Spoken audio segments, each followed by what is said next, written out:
ज्या काळात अंधार होता, अज्ञानाचा पसारा, स्त्रीला नव्हता मान, नव्हता शिक्षणाचा सहारा, त्या काळी जन्मली एक तेजस्वी ज्वाला, नाव तिचं सावित्रीबाई फुले. समाजाची उद्विग्न ज्वाला, हातात पुस्तक, डोळ्यात जिद्द, मनात शिक्षणाचा प्रकाश. सावित्रीबाईच्या कार्यामुळे उजळला समाज. लहान वयातच झालं, पण नशिबानं साथ दिली. लहान वयात लग्न झालं तरी ज्योतिबा फुले यांनी शिक्षणाची वाट कमी केली. शिकल्या, वाढल्या, उंच भरारी घेतली. मिसऱ्यांच्या शिक्षणासाठी त्यांनी आयुष्य झोकून दिलं. पुण्याच्या मुंबईत उघडली पहिली मुलींची शाळा. त्या काळात हा निर्णय म्हणजे मोठी क्रांतीची ज्वाला.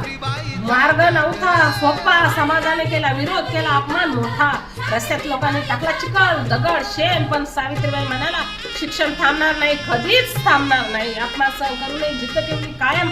सावित्रीबाईच्या धैर्याला सलाम, पुन्हा पुन्हा सलाम. स्त्रियांसाठी, दलितांसाठी उघडली शिक्षणाची दारे, अज्ञानाच्या अंधारात लावली त्यांनी ज्ञानाची दिवे सारे. विद्यार्थ्यांसाठी सुरू केली आश्रमाची व्यवस्था, समाजाला दिली मानवतेची खरी शिकवण. सावित्रीबाई फुले म्हणजे केवळ एक स्त्री नव्हती, त्या होत्या क्रांतीची मशाल. समाजाला बदलण्याची शक्ती होती त्यांच्यात. त्यांनी शिकवलं शिक्षण हेच खरं शस्त्र आहे, ज्ञानानेच अंधार दूर होतो. जिथे जिथे अज्ञान आहे तिथे तिथे प्रकाश बना. सावित्रीबाईच्या विचारांनी सारा समाज उजळला. ज्या स्त्रीने शिक्षणाचा दीप लावला ती सावित्रीबाई फुले खरी शिक्षणाची माऊली होती.